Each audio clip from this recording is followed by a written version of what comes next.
Friends, welcome back to my channel. இன்னைக்கு நம்ம சேனல்ல என்ன மாதிரியான இன்ஃபர்மேட்டிவ் வீடியோ பார்க்க போறோம்னு பாத்தீங்க அப்படின்னா, இதுக்கு முன்னாடி 100 டேஸ் இருக்கக்கூடிய நம்ம Mahatma Gandhi national rural employment guarantee ஸ்கீமை வந்து இப்ப ரீப்ளேஸ் பண்ணி விபிஜி ராம்ஜி அப்படிங்கிற ஒரு ஸ்கீம், அதுவும் 125 டேஸ் எம்ப்ளாய்மெண்டோட கேரண்டியா கொண்டு வராங்க. அதை பத்தினது தான் இந்த வீடியோ. இந்த விபிஜி ராம்ஜி அப்படிங்கிறது என்னன்னு பாத்தீங்க அப்படின்னா, விக்ஷித் பாரத் வேலைவாய்ப்பு மற்றும் வாழ்வாதார உத்தரவாத திட்டம், அதாவது கிராமப்புறத்துக்கு வந்து இதை வந்து கொண்டு வந்திருக்காங்க. இது வந்து ரீப்ளேஸ் பண்ணது, எந்த ஸ்கீமை ரீப்ளேஸ் பண்ணிருக்காங்கன்னா, Mahatma Gandhi national rural employment guarantee ஆக்ட வந்து ரீப்ளேஸ் பண்ணிருக்காங்க.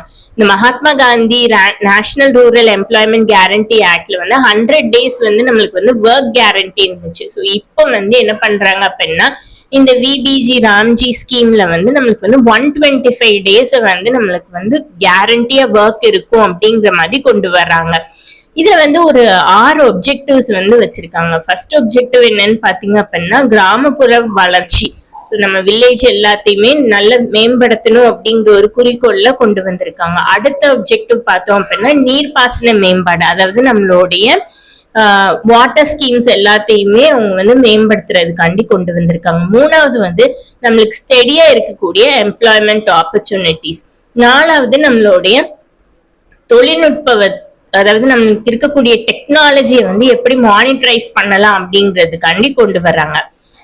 அஞ்சாவது நம்மளுக்கு வந்து சேலரி வந்து இதுக்கு முன்னாடி இந்த மகாத்மா காந்தி ஸ்கீம்ல வந்து நிறைய பேர் வந்து எங்களுக்கு சேலரி உடனே வரல அப்படிங்கிற ஒரு கம்ப்ளைண்ட் இருந்துச்சு. ஸோ அந்த கேப்பை ஃபில் பண்ணணும் அப்படிங்கறத ஒரு ஒப்ஜெக்டிவா வச்சிருக்காங்க.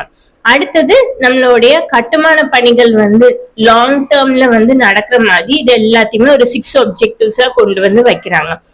இந்த ஸ்கீம் வந்து விக்ஷித் பாரத் 2047 அப்படிங்கிற ஒரு லாங் டேர்ம் பாலிசியோடைய குறிக்கோளா, அதாவது கோலா வந்து இதை வந்து கொண்டு வர்றாங்க. இதுக்கு முன்னாடி இருந்த நம்மளுடைய Mahatma Gandhi national rural employment guarantee ஆக்ட்ல வந்து நம்மளுக்கு வந்து நிறைய பிரச்சனை வந்து நம்ம வந்து ஃபேஸ் பண்ணோம்.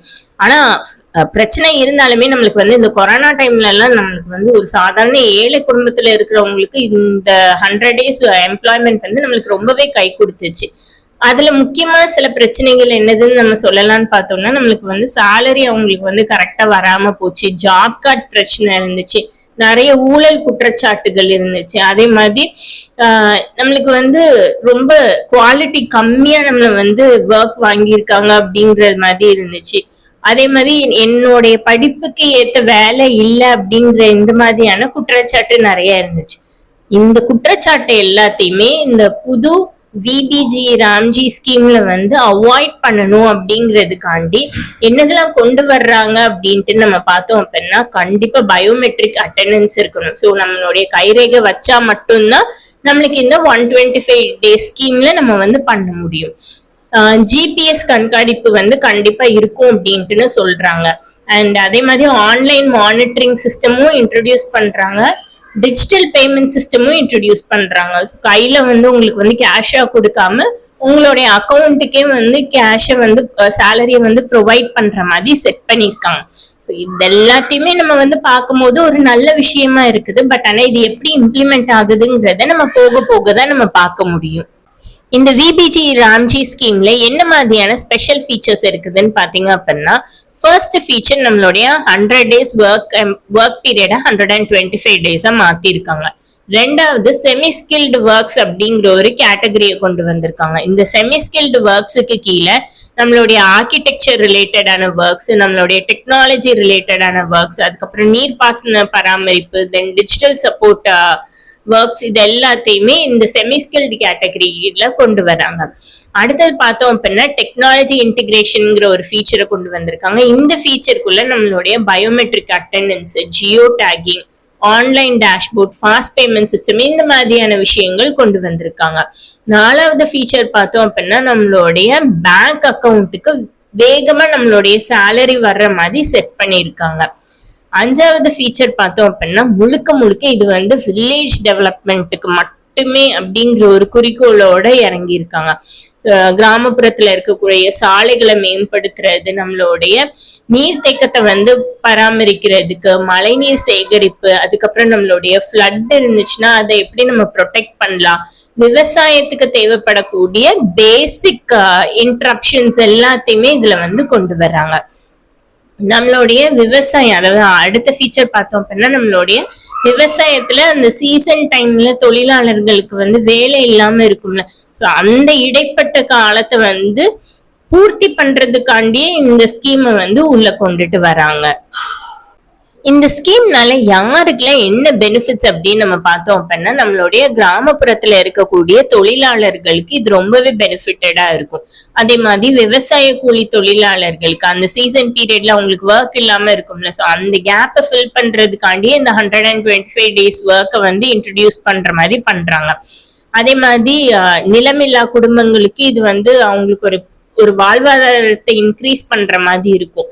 பெண்களுக்கு வந்து இதுல அதிகமா பங்கு கொடுக்கணும் அப்படிங்கிற ஒரு நோக்கத்தோட இந்த ஸ்கீமை உள்ள இன்ட்ரடியூஸ் பண்றாங்க. அதே மாதிரி பொருளாதாரத்துல ரொம்பவே பின்தங்கி இருக்கிறவங்களுக்கு இந்த ஸ்கீம் ஹெல்ப்ஃபுல்லா இருக்கும். கிராமப்புற இளைஞர்களுக்கு அவங்களுடைய ஃபர்ஸ்ட் ஸ்டெப் எடுத்து வைக்கிறதுக்கு இந்த செமி ஸ்கில்டு ஒர்க்ஸ் எல்லாமே அவங்களுக்கு வந்து ரொம்ப பெனிஃபிட்டா இருக்கும் அப்படிங்கறத நம்ம இதுல இருந்து எக்ஸ்பெக்ட் பண்ணலாம். அதாவது இந்த பழைய ஸ்கீமையும் புது ஸ்கீமையும் நம்ம கம்பேர் பண்ணி பார்த்தோம் அப்படின்னா, 100 days இருந்த ஒர்க் இப்ப 125 days மாறி இருக்குது. அதே மாதிரி அன்ஸ்கில் லேபர்ஸை மட்டுமே நம்மளுடைய அந்த 100 days ஒர்க்ல நம்ம வந்து கான்சென்ட்ரேட் பண்ணிட்டு இருந்தோம். ஸோ இப்ப இருக்கிறது வந்து ஸ்கில்டு பிளஸ் அன்ஸ்கில்டு ஒர்க் ரெண்டையுமே சேர்த்து நம்ம வந்து கொண்டு வரோம். அதே மாதிரி 100 days ஒர்க் ஸ்கீம்ல வந்து நம்மளுக்கு வந்து பழைய கண்காணிப்பு முறை தான் இருந்துச்சு. ஒரு சூப்பர்வைசர் இருப்பாங்க, அவங்க தான் எல்லாரையும் மானிட்டர் பண்ணுவாங்க. பட் ஆனா இந்த ஸ்கீம்ல வந்து டெக்னாலஜி மானிட்டரிங் இருக்கும் அப்படின்ட்டு சொல்லியிருக்காங்க. நம்மளுடைய சேலரி வந்து ரொம்ப தாமதமா வராம உடனே நம்மளுக்கு வர்ற மாதிரி நம்மளுக்கு வந்து டிஜிட்டல் பேமெண்ட் சிஸ்டம் வந்து இப்போ இன்ட்ரடியூஸ் பண்றாங்க. இது எல்லாமே நம்மளுக்கு ஒரு பெனிஃபிட்னு நம்ம நினைச்சாலுமே நம்மளுக்குள்ள ஒரு சில கேள்விகள் இருக்குது. இந்த திட்டத்துக்கு நம்மளுக்கு போதுமான ஃபண்ட் வந்து நம்மளுக்கு கிடைக்குமா? எல்லா மாநிலங்களுக்கும் சரியான அடிப்படை தேவை எல்லாருக்குமே ஈக்குவலா ட்ரீட் பண்ணுவாங்களா? ஊழல் இல்லாம நம்மளால தடுக்க முடியுமா? சோ இந்த குவெஸ்டன்ஸ் எல்லாத்துக்குமே நம்ம வந்து இந்த ஸ்கீம் இம்ப்ளிமெண்ட் ஆனதுக்கு அப்புறம் தான் நம்மளுக்கு வந்து ரிசல்ட் தெரியும். இந்த ஸ்கீமோடைய தாக்கம் அப்படின்ட்டு நம்ம எதை எதிர்பார்க்கலாம் அப்படின்னா, நம்மளுடைய கிராமத்தோடைய வருமானத்தை வந்து நம்மளால அதிகரிக்க முடியும்.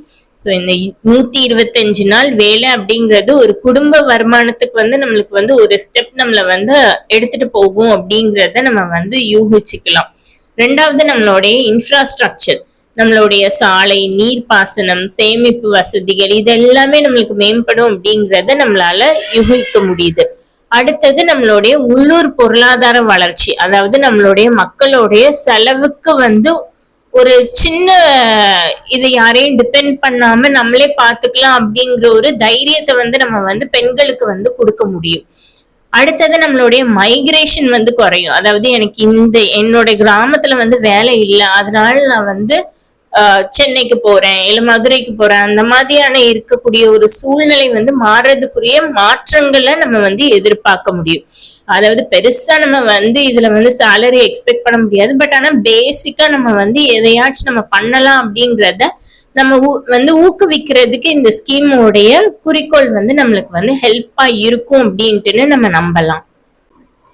இந்த ஸ்கீம்ல வந்து சேர நினைக்கிறவங்க தெரிஞ்சுக்கிட வேண்டிய விஷயம் என்ன அப்படின்னா, இந்த ஸ்கீம் வந்து July 1, 2026 இருந்து தான் தொடங்குது. நம்மளுடைய Mahatma Gandhi national rural employment guarantee ஆக்ட்ல யாரெல்லாம் இருந்தோமோ அவங்க எல்லாருமே இந்த புதிய திட்டத்துக்கு வந்து இயங்குறதுக்குரிய வேலைப்பாடுகளை வந்து நம்ம செஞ்சாகணும். அடுத்தது, நம்மளுடைய பேங்க் அக்கௌண்ட்டை வந்து டிஜிட்டல் பதிவா நம்ம கண்டிப்பா முடிச்சிருக்கணும். அதாவது நம்மளுடைய KYC எல்லாத்தையுமே அப்டேட் பண்ணி நம்ம வச்சிருக்கணும். நம்மளுடைய அரசு வந்து அதிகாரப்பூர்வமா தகவலை வந்து முடிக்க நம்ம வந்து கொஞ்சம் காத்துட்டு இருக்கணும். போலி செய்திகளை வந்து நம்ம வந்து கேட்டு இதுல வந்து வேற எதுவும் மோசடிக்குள்ள நம்ம வந்து போகாம இருக்கணும். இந்த வீடியோவை ஃபுல்லா பார்த்திருப்பீங்க, உங்களுக்கு இன்ஃபர்மேட்டிவா இருக்கும் அப்படின்ட்டு நான் நம்புறேன். ஸோ இந்த ஸ்கீம் வந்து July 1, 2026 இருந்து தான் இம்ப்ளிமெண்ட் ஆக போகுது. இந்த ஸ்கீம் பத்தின கமெண்ட்ஸ் அண்ட் உங்களோட எக்ஸ்பெக்டேஷன்ஸ் என்ன அப்படிங்கறத மறக்காம கமெண்ட் பண்ணுங்க. அண்ட் நீங்க இந்த சேனலை வந்து இதுதான் ஃபர்ஸ்ட் டைம் விசிட் பண்றீங்க அப்படின்னா மறக்காம நம்ம சேனலை சப்ஸ்கிரைப் பண்ணுங்க.